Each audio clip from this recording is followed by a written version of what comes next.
déclare l'agence de notation Fitch Ratings. Nous y reviendrons avec Jean-Steve Ndoumeneni au cours de notre édition de demain 20h. Le vieillissement et la santé est le thème de la journée mondiale de la santé célébrée aujourd'hui.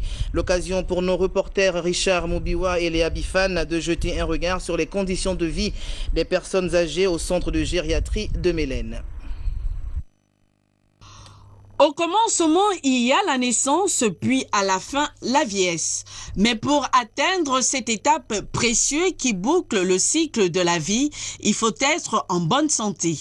La communauté internationale l'a compris à travers la célébration de cette journée mondiale de la santé qui met un accent particulier sur le vieillissement et la santé.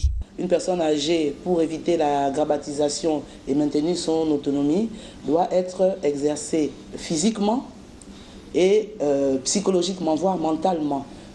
Parce qu'un muscle qui ne travaille pas s'atrophie, c'est comme les neurones aussi. Donc maintenir une activité intellectuelle intense et une activité physique assez soutenue permettent d'éviter la grabbatisation et l'autonomie. Faire marcher la personne âgée au moins 30 minutes par jour, ça suffit pour garder son équilibre cardiovasculaire et son équilibre physique. Entretenir verbalement la personne âgée pour faire travailler sa mémoire, ses souvenirs ne sont pas anodins parce que ça permet de maintenir une certaine autonomie psychologique et intellectuelle. Une bonne santé pour mieux vieillir passe nécessairement par l'adaptation de notre système de santé aux besoins de la population vieillissante. Le centre de gériatrie de Mélène essaye tant bien que mal de remplir cette mission exaltante. Le Gabon est encore au stade embryonnaire de sa prise en charge des personnes âgées. C'est un peu déplorable parce que la réalité est tout autre. Nous avons une prolifération de personnes âgées en demande de soins et en besoin de soins. La gériatrie commence à atteindre sa limite de capacité d'accueil, avec 27 lits bien tassés. C'est un peu dommage.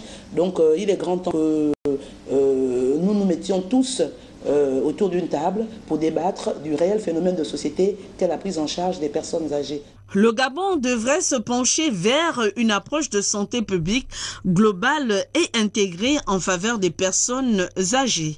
Ce centre de gériatrie de Mélène nécessite un renforcement des capacités dans tous les domaines pour une meilleure prise en compte des personnes vieillissantes. Fin hier des travaux du séminaire sur la lutte anti-blanchiment et le financement du terrorisme. Pendant plusieurs jours, les participants ont acquis des connaissances sur la méthodologie et l'obligation de déclaration de soupçons, une exigence des textes réglementaires. Reportage Marie-Josée Ndombi. De 5 jours d'intenses travaux, les participants à ce séminaire savent désormais que la loi les oblige à faire les déclarations de soupçons auprès de la NIF lorsqu'ils constatent une opération atypique. Ce sont les agents des banques, du trésor public, les notaires, les assureurs, les experts comptables ou toute autre profession qui concèdent, assistent les clients ou agissent en leur nom, lieu et place. À côté de ces personnes assujetties, il a été relevé le cas de certaines catégories socio-professionnelles. On a cité les cas des vendeurs de sable, on a cité le cas des gens qui se livrent, des quincailleurs, etc.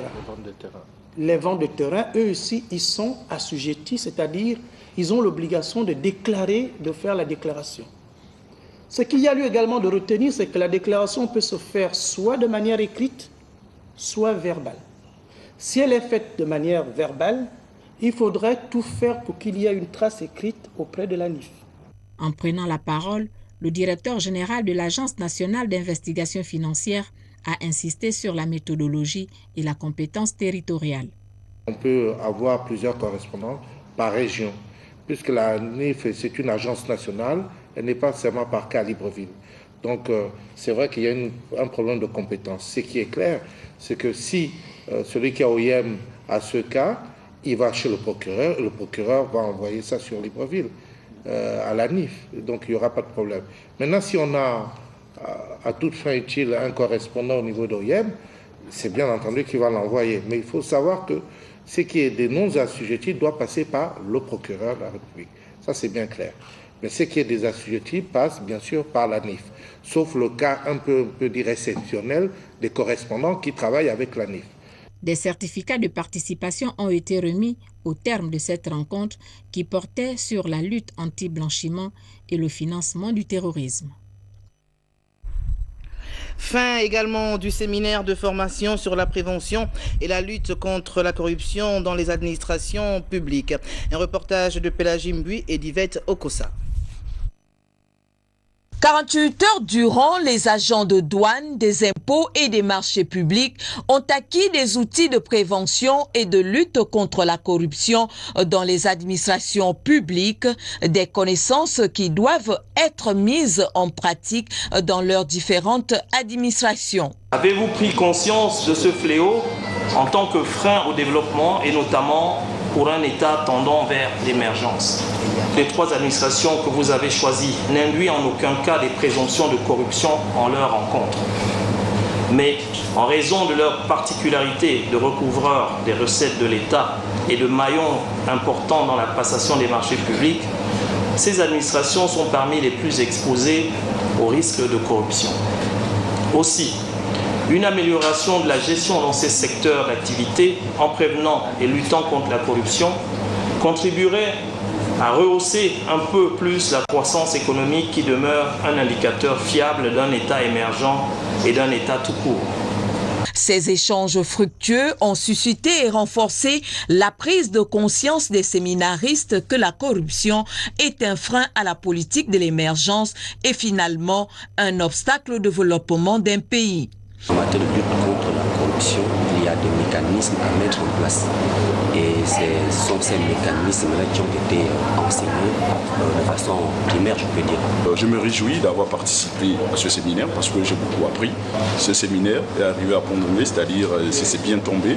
La plupart des agents qui étaient ici présents sont sortis d'ici avec beaucoup d'enseignements déjà, qui pourront peut-être faire en sorte que dans leur carrière future, qu'ils puissent peut-être ne plus avoir de comportement déviant qu'ils avaient auparavant. La remise des attestations de participation aux agents de douane, des impôts et des marchés publics a mis un terme à cette rencontre.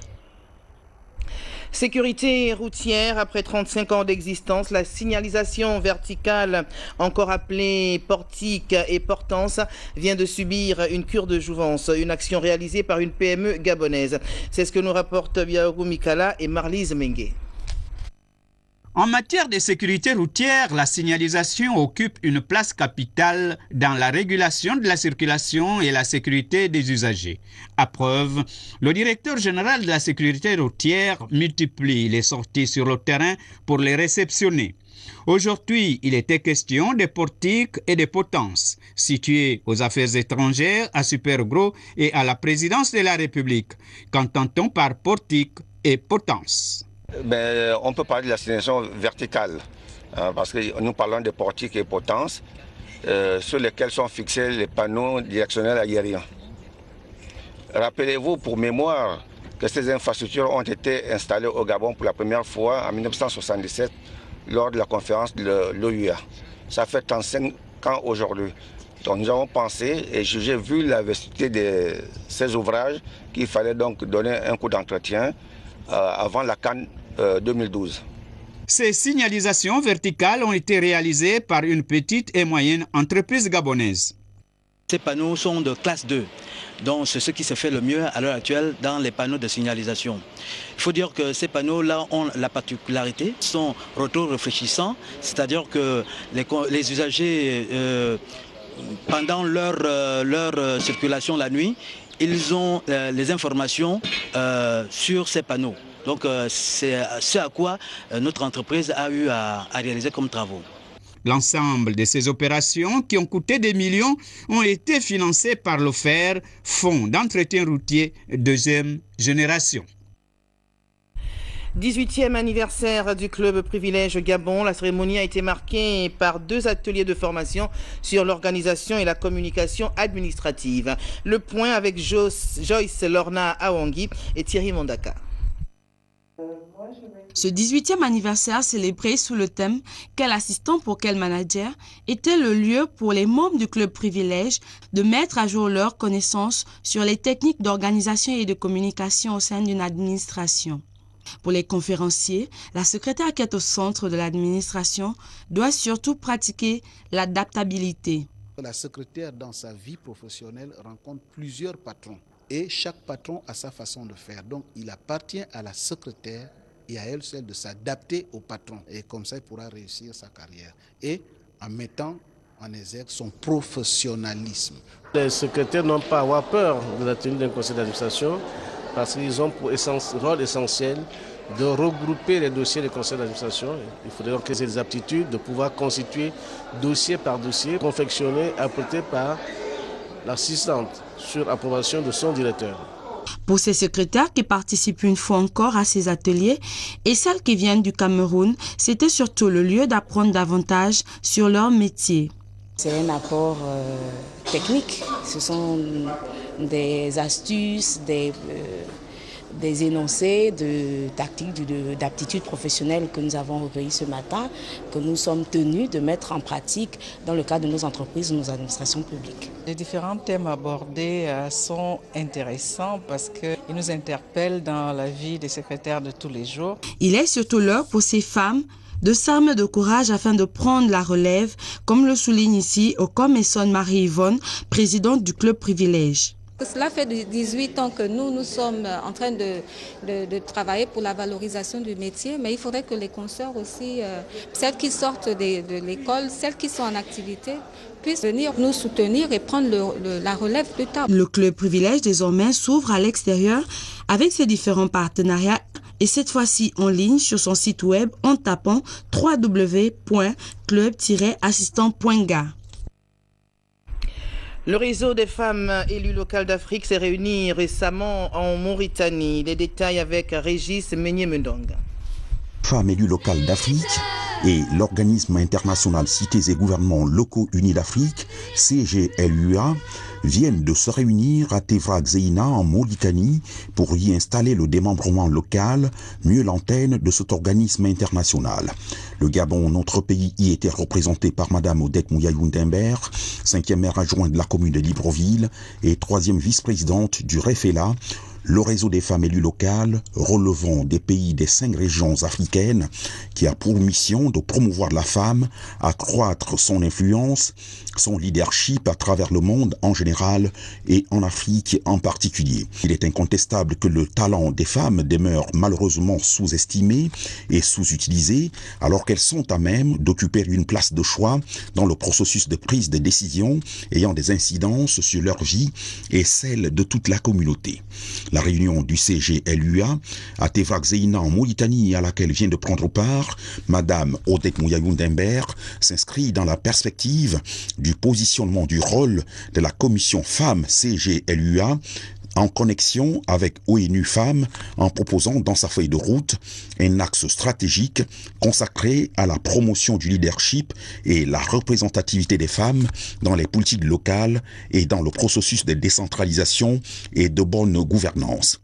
L'installation d'une antenne de l'organisme Cités et gouvernements unis locaux d'Afrique à Tefra Xeina obéit aussi à la logique d'expansion de cet organisme qui a avant tout pour ambition d'atteindre aux objectifs du millénaire pour le développement, les OMD, notamment l'éradication de l'extrême pauvreté en Afrique et en Asie et dans le reste du monde. Madame Odette Mouyayoun-Dimbert et ses collègues des 5 régions africaines ont été reçus en audience par le Premier ministre mauritanien. Élection législative pour le siège des Français de l'étranger. Après François Kahn, il y a 2 mois, le tour est revenu hier à la candidate indépendante Patricia Elias Smida de présenter son programme aux Français du Gabon. Rodrigue Tessamouanga, le point. Pour avoir vécu au Liban, s'être expatrié plusieurs fois en Afrique, au Cameroun hier et au Gabon aujourd'hui, Patricia Elias Smida est candidate indépendante aux élections législatives pour être députée dans la 10e circonscription des Français de l'étranger.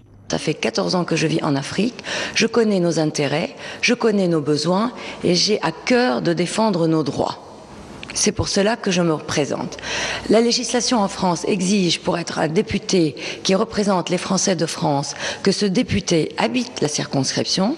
Mais pour nous, Français de l'étranger, ils n'ont pas trouvé utile d'avoir la même législation. Et donc, nous assistons à quantité de candidats qui se présentent, qui vivent en France, qui n'ont jamais vécu en Afrique, qui n'ont jamais vécu avec nous et qui pensent nous représenter alors qu'ils n'ont jamais vécu avec nous en Afrique sur le terrain. Le suppléant Xavier Dubourg de la Tour et l'avocate expose une expérience de l'engagement citoyen. Mon suppléant, Xavier Dubourg de la Tour, c'est lui qui a créé l'association d'entraide France-Maurice. Et il habite à Maurice depuis 20 ans. Il est marié à une Mauricienne. Donc, il se considère comme Mauricien. Et moi, dès ma première expatriation au Cameroun en 1998, j'ai construit un orphelinat pour 80 enfants scolarisés auxquels on apprend des métiers et qu'on aide à reprendre une vie normale avec un logement, un petit métier et des commandes. La Librevilloise se refuse d'être une exilée fiscale. Elle l'a fait savoir à ses compatriotes. Nous appartenons à toutes les classes de la société. Il y a des gens qui sont dans le besoin, il y a des gens de classe moyenne, il y a des gens un peu plus aisés, mais ni plus ni moins que les Français de France. Et nous payons tout. Il faut que nous votions en masse. Il faut nous mobiliser le 3 et le 17 juin pour aller voter en nombre, pour que ce soit notre voix qui compte et notre volonté qui soit prise en compte. Elias Mida dit compter sur les Français de la 10e circonscription lors des prochaines législatives en juin 2012, car ils pourront même voter pour elle par Internet. Célébration de la fête de Pâques. Sur ce plateau, nous recevons l'apôtre Gauthier Mbilé de la chapelle des Conquérants. Pasteur, bonsoir. Bonsoir. Et bonne fête de Pâques déjà. Vous venez nous parler donc d'une grande cérémonie que vous organisez demain à l'intention justement de tous les Librevillois. Ouais. Demain, c'est le grand jour, c'est la Pâques. C'est une sainte convocation. Nous nous souvenons qu'il y a 2000 ans, Jésus-Christ accomplissait cet acte de mourir à la croix, de vivre l'ensevelissement et d'être ressuscité. Et cela est une grande provision d'énergie et de puissance pour tous ceux qui croient à ce mystère. Voilà pourquoi, ayant l'appel de Dieu à commémorer cet événement, nous invitons tous les Librevillois et tous les Gabonais et toute autre personne présente à Libreville de nous retrouver à la Cité de la Démocratie dans la salle de spectacle demain à partir de 8h30 pour une grande célébration pascale, et il y aura un grand message qui sera délivré sur un cadavre plein de vie, un message qui sera rempli de puissance et de grâce, et puis nous allons partager à la fin de ce temps un repas, un cocktail qui sera offert à tout le monde. C'est ouvert à tout le monde, c'est gratuit. Et quel est le lieu ?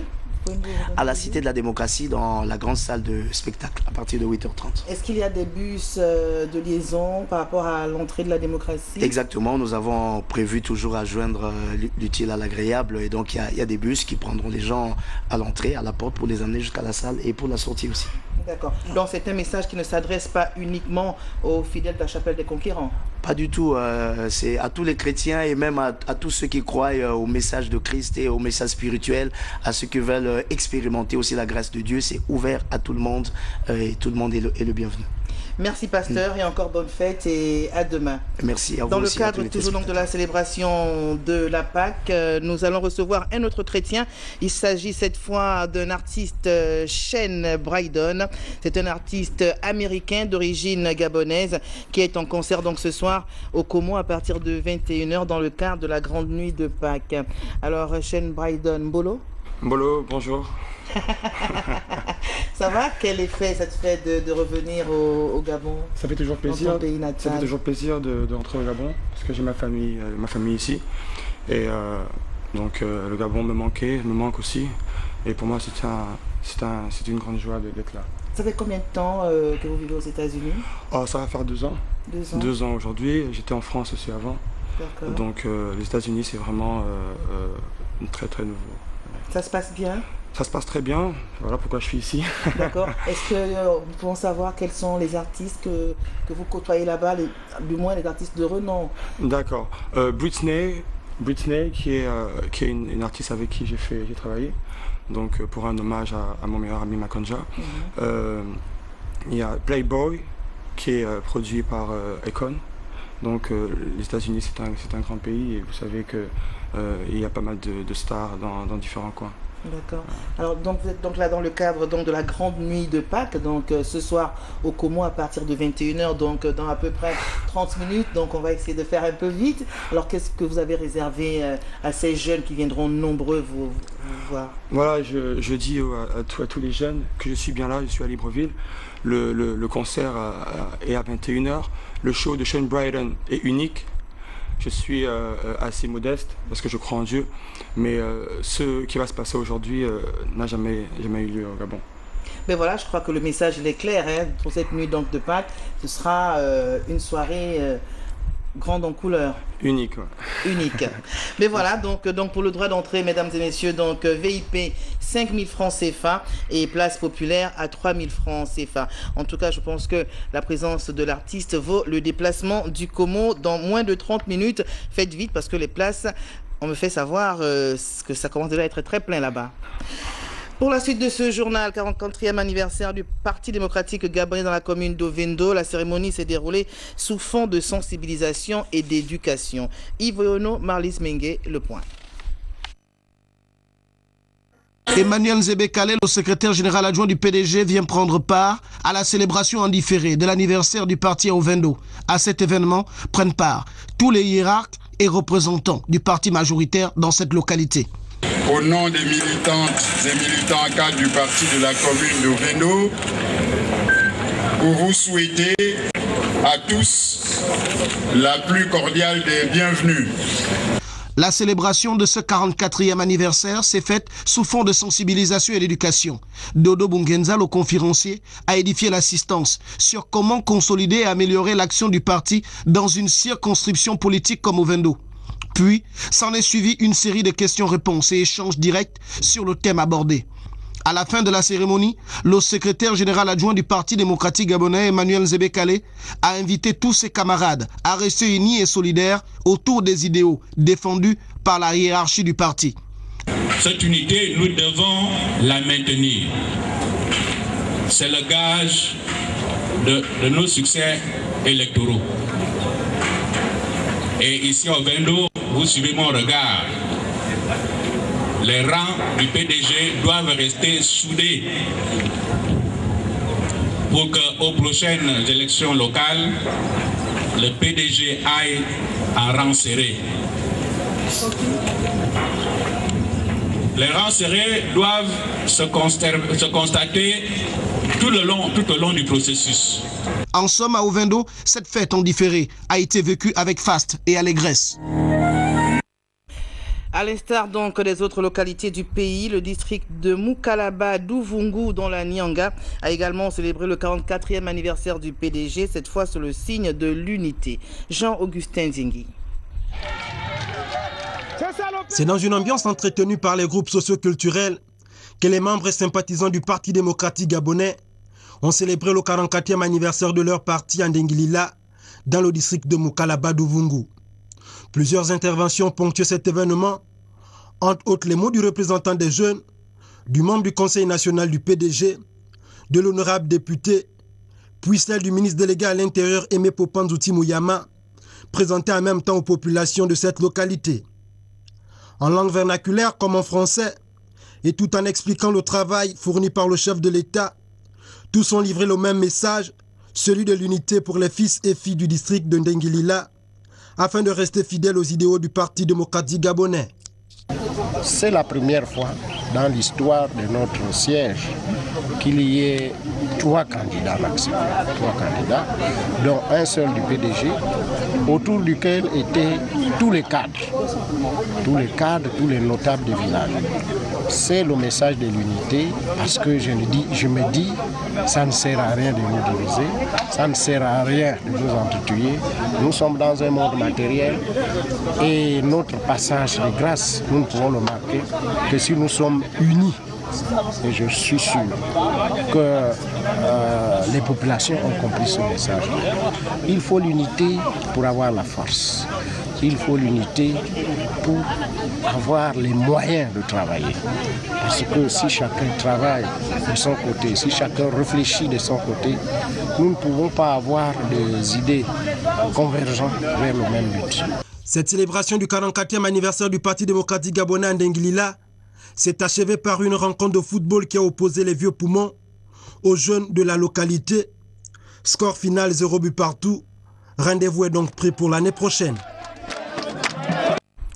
Les militants du PDG étaient également dans la ferveur dans le département de la Baïi-Brikolo. Reportage Patrick Simangoy et Victor Mindunga. Aboumi, dans le département de la Baïi-Brikolo, n'a pas failli à la tradition. Cette année encore, la célébration des 44 ans du Parti démocratique gabonais ont été marquées d'une pierre blanche. Le temps a été donné ici au centre médical où le chef de centre a reçu des mains du membre du bureau politique Luc Oyubi en présence du député de Baïi-Brikolo Rachel Ntimediara et du sénateur Ernest Ndasukula et bien d'autres responsables politiques de la localité, des produits de première nécessité susceptibles de parer au plus pressé. Le centre médical d'Aboumi, comme d'autres de l'arrière-pays, connaît de réelles difficultés de fonctionnement. Ces médicaments, dont du PDG, sont donc la bienvenue à la grande satisfaction du personnel de cette structure médicale. Invité par les responsables locaux du PDG, dont le député de Baïi-Brikolo Rachel Ntimediara, le membre du bureau politique Luc Oyubi est venu partager avec ses camarades du PDG de la Baïi-Brikolo ces moments forts de la vie de cette formation politique qui continue d'écrire de bien belles pages de son histoire. La place de l'indépendance a refusé du monde, l'animation culturelle, comme savent le faire les populations d'Aboumi, l'animation a été à la hauteur de l'événement. Une nouvelle vision, une nouvelle appellation,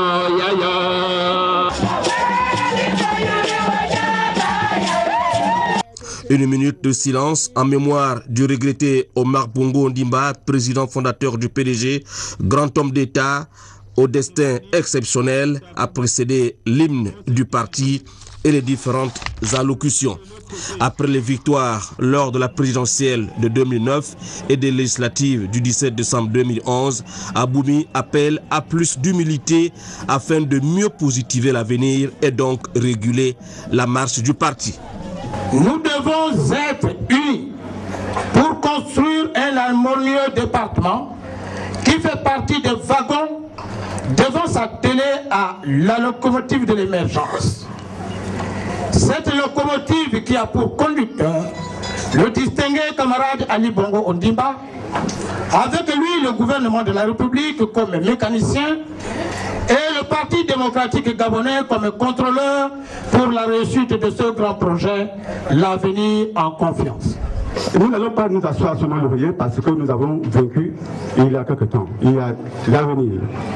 Je pense que, si mes souvenirs sont bons, en 2013, pointe les élections locales. En 2014, sénatoriales. En 2016, présidentielles. Ça nous interpelle pour dire que